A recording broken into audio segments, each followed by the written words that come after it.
10க்கு 10 ஜெயிக்கிறது தான் திராவிட முன்னேற்ற கழகத்தினுடைய இலக்கு.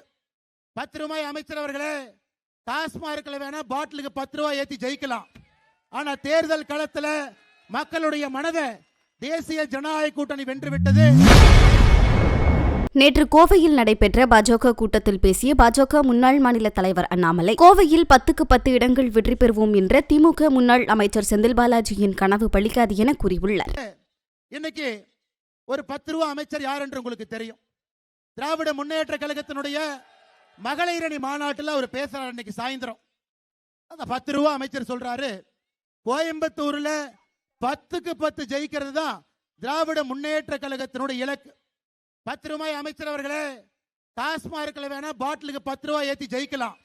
ஆனா தேர்தல் களத்துல மக்களுடைய மனதை தேசிய ஜனநாயக கூட்டணி வென்றுவிட்டது. கோயம்புத்தூர்ல 10க்கு 10 என்கின்ற உங்களுடைய கனவு எப்பொழுதும் கனவாக மட்டும்தான் இருக்கும். அருமை சொந்தங்களே, எந்த காரணத்திற்கும் கூட இந்த பகுதியில தப்பி தவறியும் கூட திராவிட முன்னேற்ற கழகமோ அவருடைய கூட்டணி கட்சியோ நீங்கள் விட்டுவிடக் கூடாது.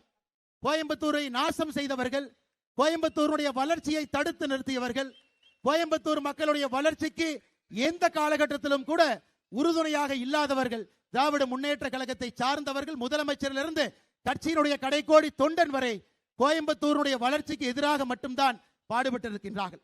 இதெல்லாம் எதுக்காக நான் சொல்றேனாங்க, நாம மறந்துடக்கூடாதுங்க.